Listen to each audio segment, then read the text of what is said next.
Алланың беретін пендесіне сауаптары есеп қисапсыз. Рамазан айында берілетін сыйлық, Алладан берілетін сыйлық бұл есеп қисапсыз. Сондықтан Алла бұл Рамазанның сыйлығын өзім берем деп айтты. Я, баршамыз білеміз. Сол сыйлықтың біреуін қараңыздар. Бізде Рамазан айында пенделердің бірнеше мәрте кешіріліп кетуге мүмкіншілігі бар. Бірнеше мәрте. Оның ең біріншісі білесіздер. Рамазан айының ең бірінші күні кіруімен кешіріп кетеді. Ұстамай қойыңыз, ораза кіруімен, ертең міне уже ұстаймыз деп бірінші тарауыққа кіреміз ғой. Сол күні пенделерін Алла не істейді? Кешіреді. Неге? Өйткені пайғамбарымыз саллаллаху алейхи ва саллям хадисінде айтады, 5 уақыт намаз өзінің арасындағы, жұма мен жұма өзінің арасындағы, Рамазан мен Рамазан өзінің арасындағы, умра мен умра өзінің арасындағы күнәларды кешіреді дейді пайғамбарымыз саллаллаху алейхи ва саллям. Өткен жылғы Рамазанды ұстадық, биылғы Рамазанға кірдік қой. Кірген күні пендесін Алла не істейді? Кешіреді екен. Рамазаннан Рамазанға ниет етіп жеткендік үшін. Рамазанның оразасын ұстаймын деп ниет етіп жеткендік үшін. Кетті ма? Таңертеңде бастап, аузымызды бекіткеннен бастап, кешкі ауыз ашарға дейін Алланың бүкіл періштелері аузын бекіткен адамдар үшін кешірім тілейді, истиғфар айтып тұрады. Кетті ма? Екінші рет кешіріп кетуге мүмкіншілік бар.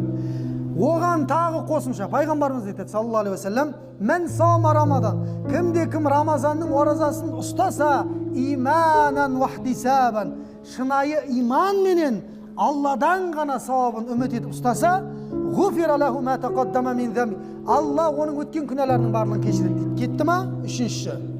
Төртіншісі, пайғамбар саллаллаху алейхи ва саллям хадисінде кім қадір түніне кездессе дейді. Ертең уже күтеміз иншалла соңғы. Міне қазір басталып жатыр ғой, бүгін нешінші күн ауыз бекіткен? 5-ші күніміз. Әлі. Ертең көзді ашып жұмғаша өтеді де кетеді. Соңында не істейсің? Өкінесің. Неге? Тарауықтарға толық қатыспағандың үшін өкінесің.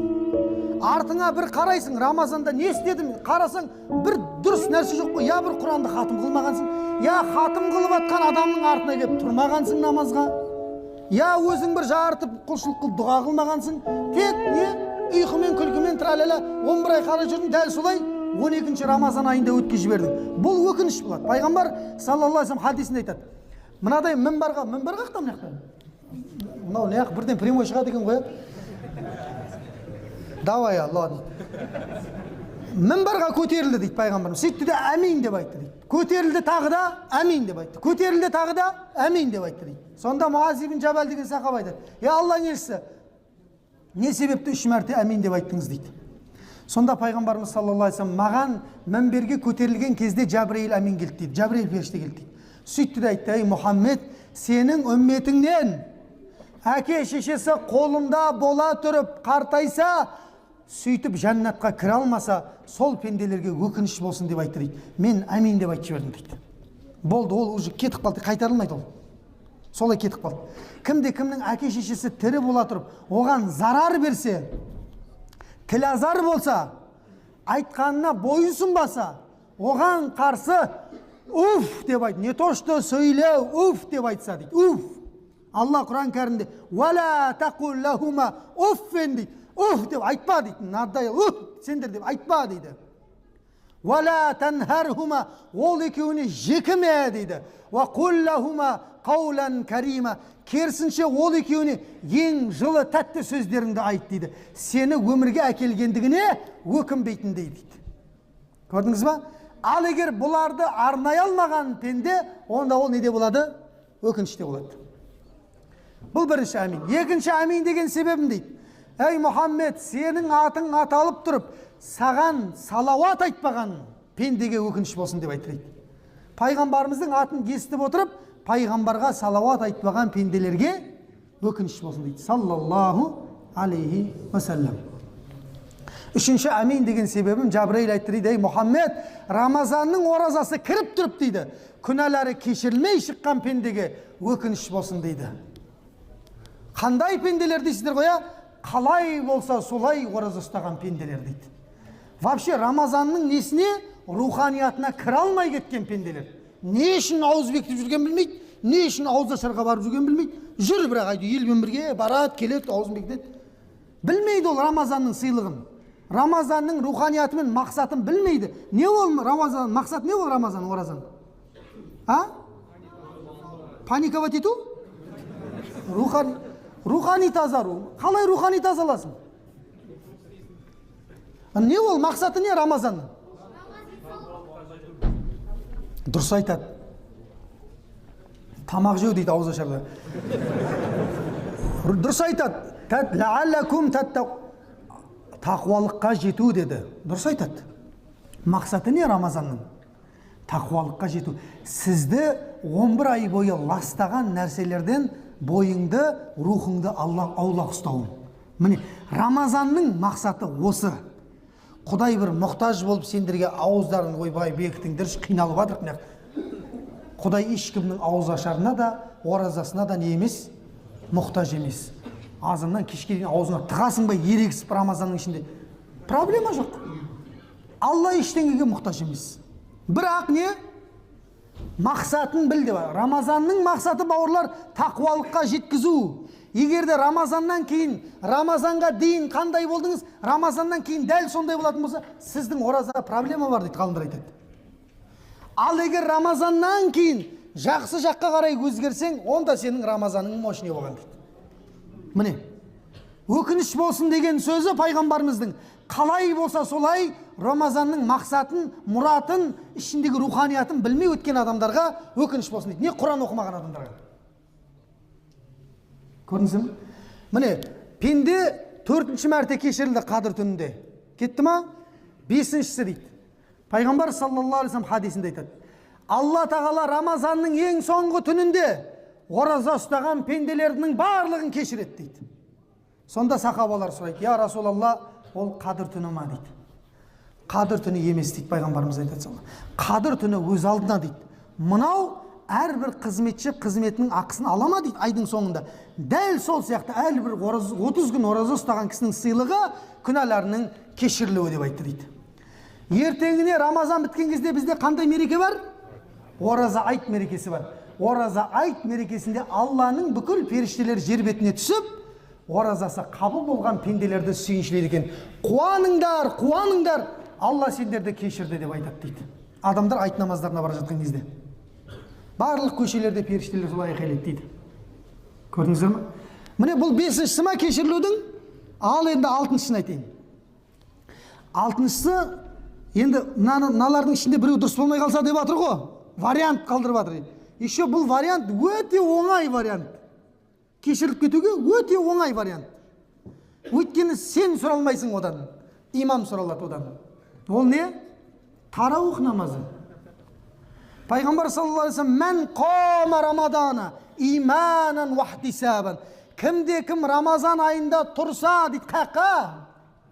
Намазға тұрса, тараухқа тұрса, түнгі намазға тұрса, түндерінде қалай болса солай ұйықтай бермесе, пайғамбар саллаллаху алейхи вассалам ешқашан әйелдерін Рамазандағыдай оятқан емес дейді, ғалымдар айтады, сахабалар айтады.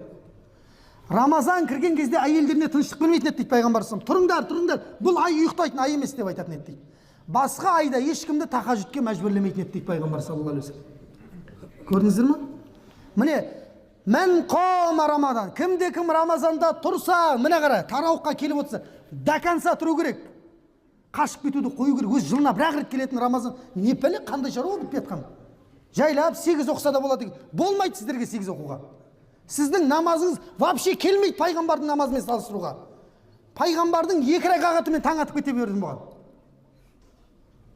Қашып кетуге айтыр тек бірдеңе болса дайын тұрамыз. Болмай, келмейді біздің намаз пайғамбардың намазына салыстыруға келмейді, бауырлар. Егер дұрыс емес десең, жәннати сахаба Омардың істеген дұрыс емес дейсің онда. 20 рәкағатың дұрыс емес дейсің.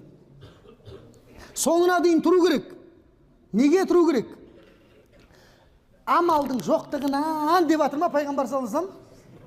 Әшейін мына қарида жаман ұзақ оқитын бәлекет деп тұрсаң деп жатыр ма? Мен қома Рамаданы, кімде-кім Рамазанда тұрса, қалай? Иманан ва ихтисабан, иманменен дейді. Иманмен деген не ол? Шын жүрекпен деген, ад-души деген. Келесі Рамазанда бармын ба, жоқпын ба деп тұру керек. Биылғы Рамазанда тұрып алайын мен. Вахтисабан, Алладан сауабын үміт етіп. Неге сауабын үміт етіп? Қарекеңнің оқыған әрбір әрпінде 10 сауап бар. Тыңдаған адамға қанша? Тыңдаған адамға. Тыңдаған адамға нешеу бар? Қалай тарауққа келіп жүрсіздер, сауабын білмейсіздер осыздар. 27-есі дейді, ол намаздікі ғой, ол әріптігін айтып жатқан жоқ. Тыңдаған адамға да қаридың оқығанымен бірдей сауап жазылады. Пайғамбар саллаллаху алейхи вассалам сахабаларға не дейтін болған? Оқыш, мен тыңдайын деп айтатын болған екен. Құранды тыңдау не ол, бауырлар? Құлшылық ол. Құранды тыңдау, иншалла, оқыған адаммен бірдей құлшылық болады. Әр әріпінде 10 сауаптан. Мысалға ойлаңыздар, бүгін біз 6-шы параға келіп жатыр, қарекеңдер.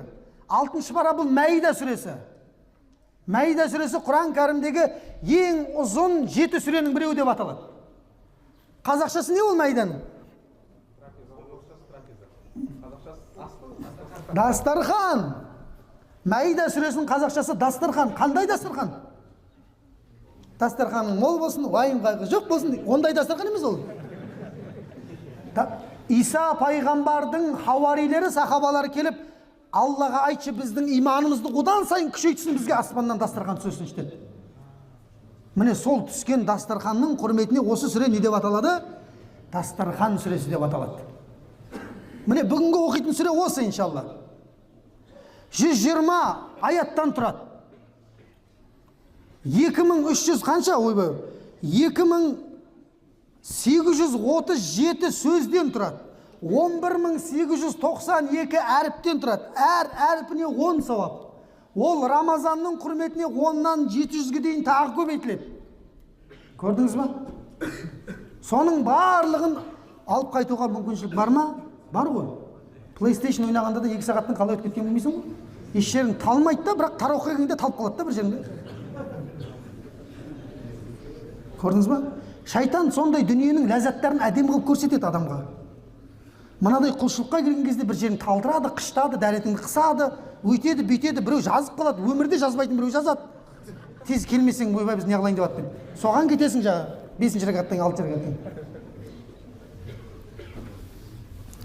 Сондықтан осындай бүгінгі сүре, Мәида сүресі, соның сауабы не? Тарауққа қатысқан адамдар, міне, ең болмаса оразаң дұрыс болмай қалды. Пайғамбар жұбаныш деп атқаным, оразаңда қате кетіп қалатса, онда тарауққа кел деп атыр ғой. Хотя бы тарауқыңмен естелінесің деп атыр, кешіріліп кетесің деп атыр. Бұлай болмаса, бұлай болмаса, бүкіл вариантты беріп қойған ғой Алла тағала бізге. Осы Мұхаммедтің үмметіне сол варианттың барлығын естеген Алла берген ғой, берген. Құдайға шүкір ғой. Просто оны істейтін адам керек та. Дұрыс па, бауырлар? Сондықтан бүгін иншалла қарекең артында тұруға Алла тағала иманан вахтисабан. От души тұруға. Ұзақ бұл өткен жоқ қой, қайрақат кел, қайрақат. Демей, шын жүрекпен сауабын үміт етіп, қайта бір парадан оқып жатыр, Құдайға шүкір. Баяғыда 2010 жылы біздің аралда, енді ол 2010 жылы қари жоқ қой кезде Қазақстанда. Айналдырған бір 20-30 қари бар. Ол қарилар бір Рамазанда неше 10 қалаға хатым түсіреді. Бір күнде, 3 күнде бір қаланың хатымын бітіреді олар. 10 парадан оқиды ғой, короче, 10 парадан. Аузыңды ашқаннан бастап бірден тұрасың, сол жерде сәресіне бекітесің ғой. Жоқ, шын айтып жатырмын, мен соны көрдім кәдімгі. Ағалар да бар білетіне. Қазір Аллаға шүкір, жыл сайын пәленбай жүздеген қари Қазақстаннан шығып жатыр. Ол деген сөз не ол? Әр күні қиналмай бір парадан тұруға мүмкіншілік бар деп айтайын.